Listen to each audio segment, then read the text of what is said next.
Bonjour bien-aimés. Nous sommes encore ravis de nous retrouver aujourd'hui par la grâce de Dieu, par l'entremise des réseaux sociaux avec cette vidéo. Dans le cadre d'ATK Édification, nous continuons sur les termes de la Bible et là, nous allons ajouter un autre terme par rapport à ce que nous avions dit la fois dernière. Les termes que nous rajoutons cette fois-ci, nous voulons parler du Saint-Esprit, donc nous voulons parler sur le Saint-Esprit. Et cette vidéo va nous permettre de répondre à la question de savoir qui est réellement le Saint-Esprit. Je prie. Seigneur, je bénis ton nom, je te rends la gloire, je te rends la magnificence. Sois avec nous pendant ces instants. Esprit de Dieu, laisse que tu puisses te mouvoir afin de nous révéler qui tu es réellement, à la base ou à la lumière des Saintes Écritures, au nom de Jésus. Amen. Alors, nous pouvons aller maintenant dans notre message sur le Saint-Esprit. Et avant cela, j'aimerais rappeler ce qu'on avait dit avec les précédentes vidéos sur la Trinité. On a dit que Dieu est un, mais en trois personnes distinctes, le Père, le Fils et le Saint-Esprit. Alors, en parlant du Saint-Esprit aujourd'hui, le Saint-Esprit n'est pas une puissance, mais le Saint-Esprit est plutôt une personne divine. Donc, le Saint-Esprit est une personne divine car Dieu est unique en trois personnes. Alors, il y a encore plusieurs appellations dans la Bible concernant le Saint-Esprit, parce qu'on ne l'appelle pas seulement le Saint-Esprit, mais on utilise encore plusieurs ou d'autres expressions. Dans les Saintes Écritures, par exemple, on l'appelle esprit de sagesse, esprit d'intelligence, esprit de conseil, esprit de force, esprit de connaissance, esprit de Dieu. On l'appelle aussi esprit de Jésus-Christ et on l'appelle aussi esprit de vérité, esprit de vie, esprit d'adoption. Donc, il y a toute une panoplie des expressions qu'on emploie dans la Bible pour parler du Saint-Esprit. Mais néanmoins, pourquoi nous insistons sur le fait que le Saint-Esprit n'est pas une puissance? Pourquoi nous insistons sur le fait que le Saint-Esprit n'est pas une puissance? Parce que si vous rentrez même en physique, on vous proposera de définitions adaptées à la puissance. Et vous vous rendrez compte que toutes ces définitions qu'on peut vous proposer ne vont pas cadrer avec le Saint-Esprit.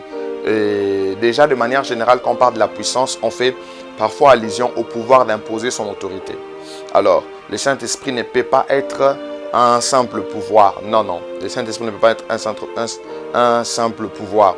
Le Saint-Esprit n'est pas une puissance. Pourquoi? Parce qu'il possède une personnalité. C'est-à-dire que le Saint-Esprit est une personne et non une chose. Et il y a beaucoup d'éléments que nous pouvions énoncer pour attester que le Saint-Esprit est une personne et non une puissance. Vous remarquerez que le Saint-Esprit parle. Lorsque vous lisez Actes chapitre 13, le verset 2, il est écrit pendant qu'il servait le Seigneur et il priait, il gênait, le Saint-Esprit dit, mettez-moi à part Paul et Barnabas. Le Saint-Esprit a parlé. Une puissance ne peut pas parler, mais le Saint-Esprit parle. Deuxièmement, le Saint-Esprit enseigne. Une puissance ne peut pas enseigner. Christ le dit dans Jean chapitre 14, le verset 20. Qu'est-ce qu'il dit? Il parle en parlant du Saint-Esprit, il dit lorsqu'il viendra, il vous enseignera toutes choses. Comment est-ce qu'une puissance peut enseigner? C'est une personne qui peut enseigner. Et le Saint-Esprit, il conduit.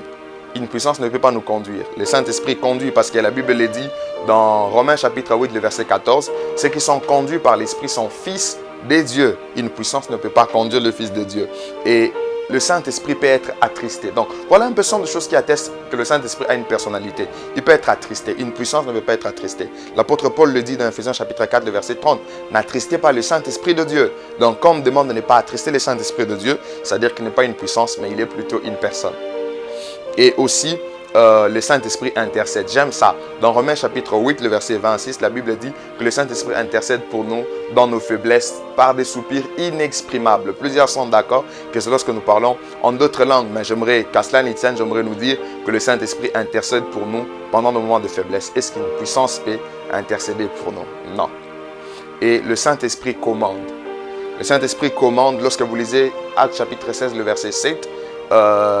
Paul et ceux qui l'accompagnèrent, ils voulaient entrer dans une ville, tout ça, le Saint-Esprit ne leur permit pas. Donc le Saint-Esprit commande. Et tout ce que nous venons de citer ici n'a rien à voir avec la puissance. Tout cela n'a rien à voir avec la puissance. Ça veut dire que le Saint-Esprit possède une personnalité.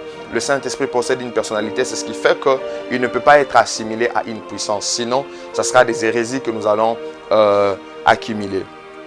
Mais le Saint-Esprit n'est pas une puissance, il est une personne, mais comme je l'ai dit au départ, c'est une personne divine. Donc le Saint-Esprit est Dieu. La divinité du Saint-Esprit peut être approuvée ou attestée dans les Saintes Écritures. Pourquoi? Parce que de même que le Père est Dieu, de même que le Fils est Dieu, le Saint-Esprit est aussi Dieu. Il est donc une personne divine. Alors voici quelques preuves de sa divinité. Par exemple, les Saintes Écritures le placent dans le même rang que Christ, dans le même rang que le Père et le Fils. Donc lorsque vous lisez 1 Corinthiens chapitre 12, le verset 4 à 6, vous vous rendrez compte qu'on est en train de le placer dans le même rang que le Père et le Fils que le Père et le Fils. Lorsque vous lisez encore Actes chapitre 5, le verset 1 à 4, pendant que Ananias est en train de parler à Paul sur l'affaire du champ qu'ils avaient vendu, tout ça, alors qu'il est en train de mentir, l'apôtre lui dit, ce n'est pas aux hommes que tu as menti, mais c'est au Saint-Esprit. Et quand vous avancez, il dit, c'est à Dieu que tu as menti. Donc l'apôtre est en train de reconnaître que Ananias avait menti au Saint-Esprit, qui est Dieu. Vous voyez, c'est clair et limpide de pouvoir que le Saint-Esprit est Dieu. Et aussi, le Saint-Esprit est omniscient. Cela fait de lui Dieu. Parce qu'on ne peut avoir l'omniscience que si on est Dieu. Pourquoi on dit qu'il est omniscient? Vous pouvez voir ça dans 1 Corinthiens chapitre 2, le verset 10. La Bible le dit clairement. Car Dieu nous les a révélés par l'Esprit, car l'Esprit sonde tout, et même le profondeur de Dieu. L'Esprit sonde tout. C'est-à-dire que l'Esprit connaît tout ce qui est divine. L'Esprit sonde, l'Esprit connaît toutes choses. Et on peut aller encore plus loin en disant que le Saint-Esprit est omniprésent, c'est-à-dire que le Saint-Esprit est partout. David lui-même dans le psaume l'a reconnu en disant que si je monte si je vais en haut, toi tu es là. Si je suis sur la terre, toi tu es là. Dans la mer, dans les abîmes, tu es là. Vous pouvez le voir dans le psaume 139, le verset 7 à 10. Il reconnaît que le Saint-Esprit est partout. Mais au-delà de ça, le Saint-Esprit, comme le Père et le Fils, il est aussi créateur. Vous pouvez le voir dans le livre de Job. Il est écrit, car l'Esprit de Dieu m'a créé, l'Esprit de Dieu m'a créé et le souffle du Tout-Puissant m'anime. Donc l'Esprit de Dieu a créé l'homme. Quand on dit Dieu créa, on fait allusion au Père, au Fils et au Saint-Esprit. De même que le Père est créateur, de même que le Fils est créateur, de même que le Saint-Esprit aussi est créateur. Ça, c'est très important. Mais une autre chose qui atteste la divinité du Saint-Esprit, c'est que le Saint-Esprit est éternel. Vous pouvez le voir clairement dans Hébreux chapitre 9, le verset 14. Qu'est-ce qui est dit? Combien plus le sang de Christ qui par un esprit éternel, il s'agit du Saint-Esprit, on dit par un esprit éternel, s'est offert lui-même sans tâche à Dieu, purifiera-t-il votre conscience des œuvres mortes afin que vous serviez le Dieu vivant? Donc voyons, on parle du Saint-Esprit, mais on dit qu'il est un esprit éternel. Et il y a encore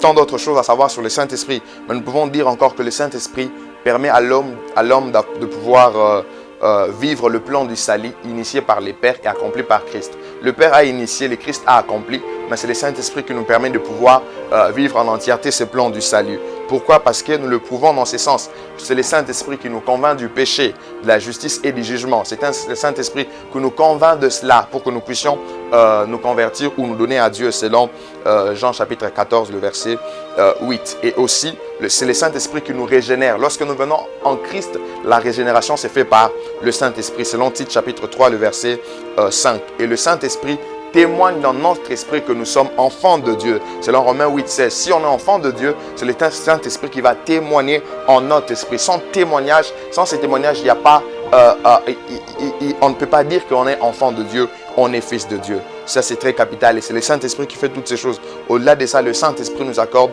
les dons spirituels.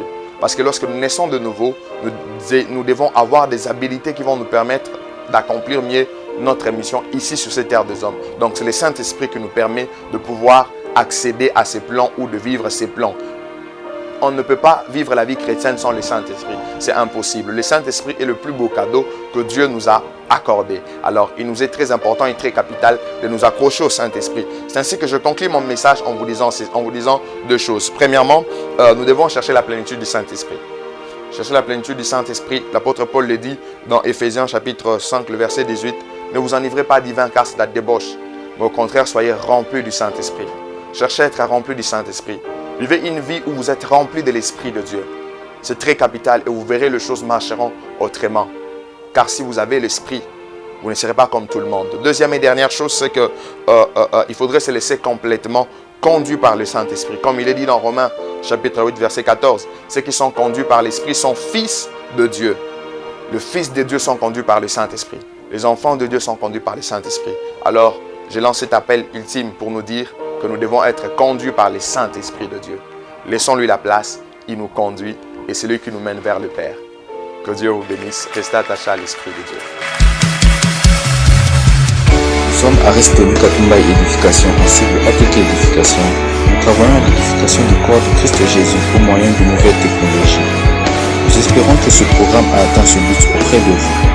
Pour tout contact, notamment pour disposer d'autres programmes ou jouer d'une assistance sur une question relative au sujet ci traité, veuillez nous joindre au 00243 81 77 59 545 ou au 00243 84 31 21 269 ou encore sur Facebook à la page ATK Édification. Dieu vous bénit, et il aussi vous épauler dans la mise en pratique des connaissances ci-dispenses.